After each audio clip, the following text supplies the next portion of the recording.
অবশ্য আমি সরি আবু ভাই, আমি আসার পর তোমার টাকাটা হারাইলো। তোমরা কি খেয়াল করেছ ব্যাচেলার পয়েন্ট সিজন 5-এ একটার পর একটা টুইস্ট আসছে, কিন্তু এবার গল্পে আসছে একদম ভিন্ন মোড়, যাকে অনেকেই এখন সিজন 5-এর মেইন ভিলেন বলছে। সে আর কেউ না, নেহাল। তবে প্রশ্ন হলো, আসলেই কি নেহাল ভিলেন, নাকি পর্দার আড়ালে চলছে আরও বড় কিছু? চলো কথা না বাড়িয়ে শুরু করি আজকের ভিডিও।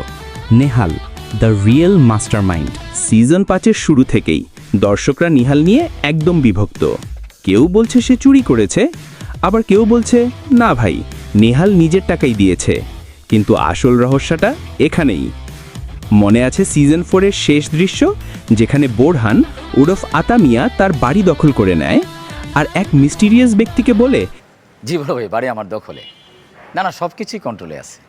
সব কিছু নিয়ন্ত্রণে আছে। তখনই শুরু হয় নিহাল থিওরি। দর্শকরা এখন বুঝতে পারছে যে বসটা ছিল নিহাল, মানে নিহালই আসলে আতামিয়ার বস। এখন পর্যন্ত ব্যাচলার পয়েন্টে প্রায় সবারই ফ্যামিলি ব্যাকগ্রাউন্ড দেখা গেছে, কিন্তু নেহালের ফ্যামিলি না, তার পরিবারকে একবারও দেখানো হয়নি।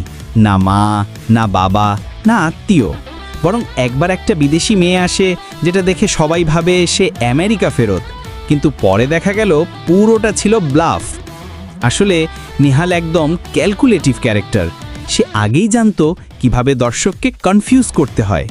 বাইরে থেকে স্মার্ট, কাম, কিন্তু ভেতরে গেম মাস্টার। আর অমি ভাইয়ের স্ক্রিপ্টে এমন টুইস্ট থাকা অস্বাভাবিক কিছু না।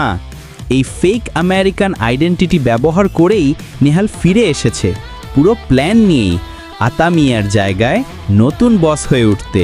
তাহলে কি নেহালি হবে ব্যাচেলার পয়েন্ট সিজন 5-এর আসল ভিলেন, নাকি সবটাই অমি ভাইয়ের একটা রিভার্স টুইস্ট? শেষ পর্যন্ত কি হয়?